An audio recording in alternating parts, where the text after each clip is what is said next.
How's everyone doing today? It's your boy JJ Nomination, and today we're going to be doing another 2020 NFL offseason preview. This time we're going to be covering the Pittsburgh Steelers. So the Steelers, as you may know, they're not going to have their first round pick. However, they do pick, I believe, at like 49 overall. So it's a decent spot. It's not the worst thing in the world for them to be picking there. I think they could come away with a steal in the second round. You never know. But we're going to be covering all assets, or all portions of the offseason. I don't know why I said assets. We're going to be all aspects. There we go. There's the word I'm looking for. We're going to be covering everything in terms of the offseason for Pittsburgh. Talking about finances, potential roster cuts that could play a big role in finances, free agents that they should target, free agents they'd want to bring back, the draft, so on, man. We got a lot to cover. Let's go ahead and get started with the total cap space via Spotrac. Again, I'm going to say this every video. It's the site that I use. That's the site that I use to get this information. It's kind of their job to update it every transaction. So if you have a problem with it, hit them up on social media. I don't know what to tell you. It's kind of their job to keep up with this stuff. So total cap space via Spotrac, negative 2.2 million. Yikes. Oh my gosh, what will this team ever do? Well, luckily for them, they have a ton of contracts they could get off of to clear up a lot of money. And because I am the GM of this team, we're going to make it happen. So before we get to that point, we got some notable free agents to talk about. Only got 3. Probably going to bring back 1, to be honest. We got nose tackle Javon Hargrave. We have edge rusher Bud Dupree and cornerback Artie Burns. So starting off with Hargrave, he's probably the only guy I'd want to bring back. And that one's kind of iffy. He's still young. He's been playing well for the Steelers. Maybe not the biggest statistical guy, but every year he's been getting slightly better for this team, and he's starting to slowly come into his own based on how well everyone else has been playing around him. He's also picked it up. So that could be a guy that you look to bring back. Bud Dupree, kind of an underwhelming first-round pick. That's kind of like his reputation in his career. He's kind of an underwhelming pick. And he totally broke out this year. He totally had a big year playing next to TJ Watt. My question is, if he does get re-signed here, is he going to maintain that level of play, or is he just going to get his money and not play well? Because we've seen both ends of the spectrum. That's why some people are a little afraid of paying people who have a breakout year prior to them hitting the free agent market. Because sometimes, man, you never know, man. Sometimes, that's it. They have the great year, they get paid, and they're done after that. So for Bud Dupree, it's kind of hard to tell. I personally wouldn't bring him back. I think there are better options available that the Steelers would be more intrigued by. And then finally, Artie Burns. You could do better at corner. This is a solid market for corners this year. I don't know what the going rate is going to be for these corners. Your guess is as good as mine. The market changes every year, position by position. Sometimes it goes down. Sometimes it goes up. Sometimes it exponentially grows. Sometimes the position's devalued so you can get it for nothing. So it's just going to be hard to tell, man. I mean, it's a salary cap league. This ain't baseball, so it is what it is. We'll see. Potential roster cuts. We actually have a ton. We have 7 total, I believe. And we're going to start off with cornerback Joe Hayden. He saves $7 million. A little bit of a controversial one because he is a starter for this team. He's also in his 30s. And while he did have a good season last year, based on what I was able to see from the Steelers, I don't know. I don't know if that's the move moving forward. He has a $13 million cap hit. 6 of it would be dead cap if he were to get released. That is where the $7 million comes from. For those asking, that is where it comes from. And while I do think Joe Hayden's a solid player, for $7 million, hell no. The next cut is going to be another corner, Steven Nelson. By cutting him, you save $5.75 million. Steven Nelson, solid, another player who had a decent year. My problem is this cornerback market, you could probably get better players for around the same price. And then tight end Vance McDonald, by declining his club option, you could save around $5.62 million. Vance McDonald, excuse me, is a solid tight end.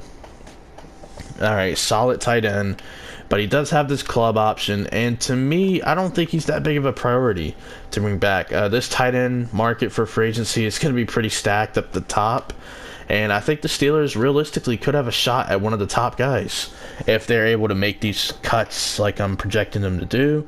Inside linebacker Mark Barron, he's going to save you roughly $5.25 million. Right, $5.25 million. You have Vince Williams, who's solid. You have Devin Bush, who you just drafted number 10 overall, traded up to get. So you have that going for you. Mark Barron, just doesn't really make sense for him to be on the roster at this point. Not for that price anyway.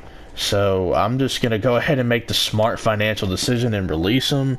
Outside linebacker Anthony Chickillo, he saves roughly $5 million. He had a legal issue like earlier this season, which I think cost him to get suspended or something, or suspended by the team. He's still under contract. You cut him, you save $5 million. To me, he's already got 1 foot out the door. I would just go ahead and release him. The next guy, defensive lineman Tyson Alu. I don't really want to try pronouncing his name again because I know I'm just going to screw it up. But he's like a solid depth rotation guy for $2.75 million. You could get off of it. I mean, like I said, if the cut is under $1 million, it's not going to be brought up in the video because I don't care. Like, it's not significant enough for me to talk about. But you can get better depth pieces for $2.75 million than Tyson Alualu. And then the final guy is going to be Daniel McCullers. Cutting him saves $1.5 million. Kind of a no-brainer, but I could see the Steelers keeping him. It's really not that big of a deal. But looking at the new cap total, I want you to keep in mind we started at negative $2.2 million. So this amount that I'm about to tell you, yeah, significant come up. $30.67 million. We just took this team from negative $2.2 million to $30.67 million. You're talking about nearly $32 million cleared up in cap space between 7 players. That's really good for a team like Pittsburgh. And all of these cuts really weren't all that significant. Yeah, there's a couple at the top that are kind of significant, but not really. You could have cut more players. There's a couple of starters you could have cut. Ramon Foster, cutting him would have saved you money at guard. Marquise Pouncey, cutting him at center would have saved you some money. And then Cam Hayward, which would have made no sense. You would have cleared up $10 million. But all 3 of those guys are starters, and it just didn't make that much sense. Those are 3 starters I could see sticking around. Maybe Ramon Foster gets cut and you restructure that contract, but I decided to keep him for the sake of the video. Just why not? I was already cutting 7 players. We were getting too egregious with it. But 30.67, good number for Pittsburgh. Now we look at the potential free agent targets. We're going to start off with nose tackle Javon Hargrave. Just staying in-house with this one. I think it should be necessary to bring him back. If not, if he does end up demanding a lot of money, I think you'll have some good options out there. I guess it'll just come down to you whether or not you think it's an upgrade or a lateral move for potentially a cheaper price. The next potential free agent target is going to be tight end Austin Hooper.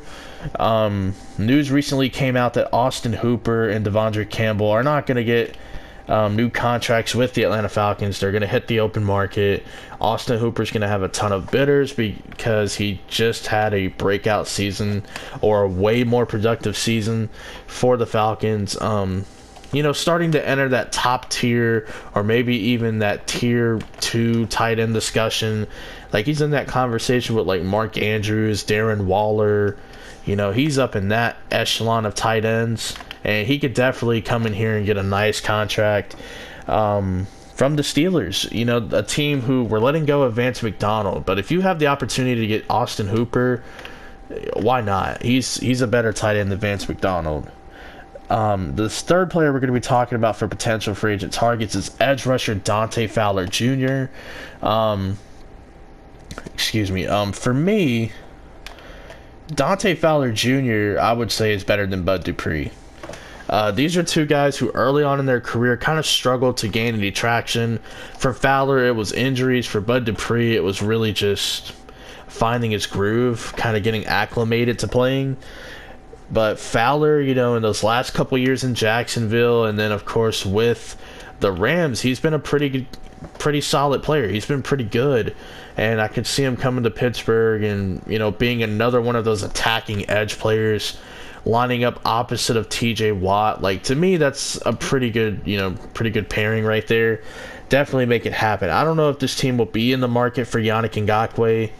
I don't know if they'll be in the market for Jadeveon Clowney, but I think if you come away with Dante Fowler, I think you'll come out on the other side just as happy.